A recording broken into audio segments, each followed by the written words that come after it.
We came here for asylum because of the attack on myself and on my children. And then for Dublin to send us back to South Africa is going to cause a huge damage on myself and my children. So we are pleading for the community and the general island to please pardon us and allow us to stay. When did you first come, Titi, to Ireland? When did you move here? 2023 October. I came here with my 3 boys. When we came to Ireland, we settled in completely. I started volunteering and my son, they engage in school and sports and they are doing very well. My second son qualified for scholarship. So 4 scholarship was given to him. Then we chose Gonzaga. He has been doing very well. He has made friends. He's representing the school. He's also representing Ireland. He qualified for national match, 1,300 meters boys. Okay. So taking us back is going to cause a huge damage in their mental health. What was your reaction, Titi, when you got this deportation letter? I nearly collapsed because I lose everything. I was devastated.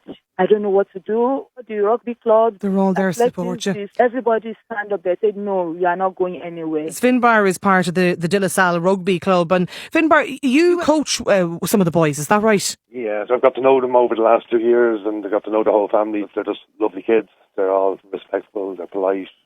They're dedicated to their sport, to their study. Yesterday, when we were lodging the petition in with the Department of Justice, it was great to see the boys there from Gonzaga, the boys there from the rugby club, the boys there from the athletics club, the people there from the church. So, there is a huge community around them who are all trying to help them out at the moment. It's just great to see the community around them over the last couple of weeks step up and try to do anything we can and just try to raise the case in as many places as possible. We'll start a petition on Friday and we'll lodged that with the Department of Justice yesterday and we had over 5,000 names on it. That's a huge achievement over a weekend. It does show the amount of people that got to know this family. It's not just about sport, it's about their schools, it's about their community, about their friends. About the families. And just how well they have integrated into the community here. You guys, there's a family that is being deported back to South Africa from Ireland. They came to Ireland to seek asylum in 2023 and I've literally never heard of a case like this before. So I'm quite shocked. And I wonder how the South African government deals with issues like this. So I'll put a video up of them. I cannot pronounce the surname, but please listen to their story and wondering what happens in a case like this. When they get back to South Africa, what does it mean? A lot of Irish people are rallying for them to stay, and it's a very big political issue. So a good result for them, that they have a chance in life. And look, you can see by the number of people here, they have integrated into this whole community. Came here to say to the officer over there that we want him to stay, we need his family here. Our lives will never be the same without him. They have a human right to live like every other family does, and that they're not just a name on a piece of paper. My thing is, when they get back to South Africa, what really happens, especially because they left as asylum seekers? So many questions about this. Does anyone know? Has anyone ever come across such a thing? I don't know. What do you guys think? An alleged South African asylum seeker and her 3 children are facing deportation from Ireland. She went to Ireland and she claimed asylum there. Now, Ireland's record says she's a South African. She came in with a South African passport. But to me, she doesn't sound South African. So I think if all of you South Africans will hear this, this is not one of our accents. South African accent is very unique. And there's a lot of different accents in South Africa because of these 11 languages. So it's not our accent. So could Home Affairs Minister Dr. Leon Schreiber address this mess created by his department?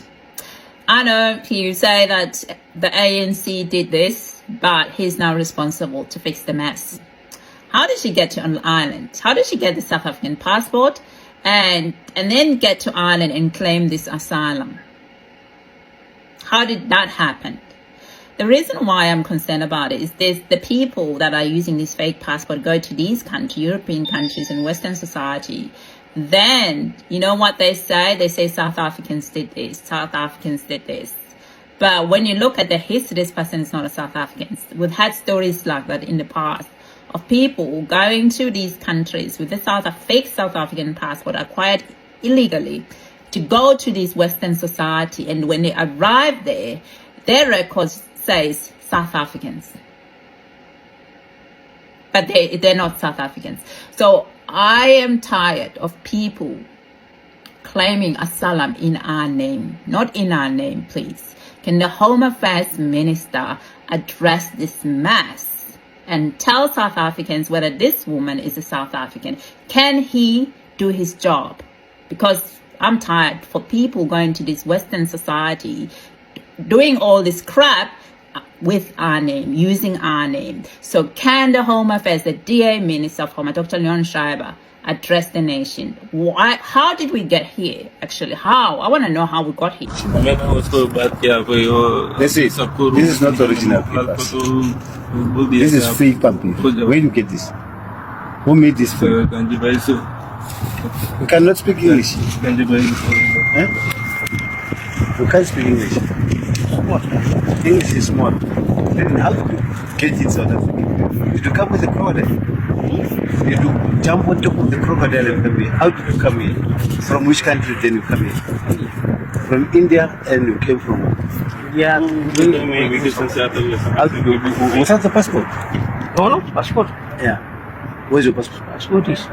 So where did you make this? Who made this for you? Who made this for you? This one's William. William. Who made them? There's somebody in Victoria who made this. Can you take me to that person?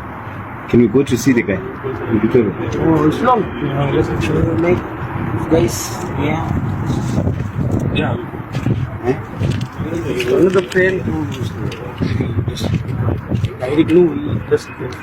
you don't know even how to speak English. You don't know how to speak in African language. What the son said? Very funny. I said I don't have the information. I just he just asked me who is this guy. So I said no, what is There was a video I make the other day about South Africa and the Botswana passport that the Ireland authority has banned, that their passport will no longer enter Ireland as visa-free.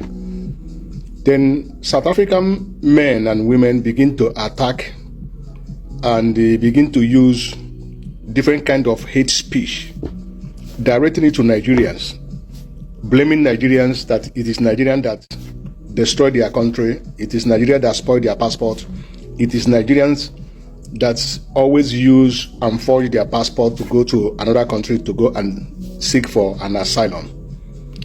The comment is so massive that almost all of them were not happy with Nigerians. But I wanted to remind South Africa of one thing, that they should not forget where rain begin to beat them. So that they will not forget where it stopped beating them. Okay, anyone who forgets where rain start to beat him, we never forget where it stopped. They forgot how Africans fought for independence to them. They were claiming that they are not traveling to anywhere, that they are always in their country, that it is Nigerians and Zimbabweans are the one who are using their passport, spoiling their name, that Nigeria has been moving around, spoiling all African countries, that our passport, Nigerian passport, is as good as toilet papers.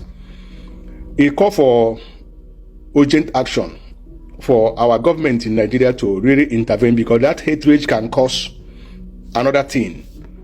They are beginning to use verbal, xenophobia and the other things, that yes, they don't want Nigerians in their country, they don't want other African citizens in their country, that their country is meant for them. So I don't know what they really mean by that kind of hate speech. We should not encourage hate speech, because it does not help. It is not Nigerians that are issuing those passports to themselves. If Nigerians or any other African country use their passports to travel to another country, it is the fault of their Home Affairs who issue that passport, maybe according to their law. If you live in a particular country for some number of years with resident permit, you are free to apply for their citizenship. So if you apply, they offer it to you. I didn't see the reason why their eyes will be coming out because Ireland banned them from using visa-free passport. Is no longer visa-free passport to their country again. So they have to go for visa. It is not Nigeria that caused their problem. They have their own internal problem, just as every other country have their internal problem. Please, I want the government to speak on this matter before it will escalate to another thing. Thank you very much.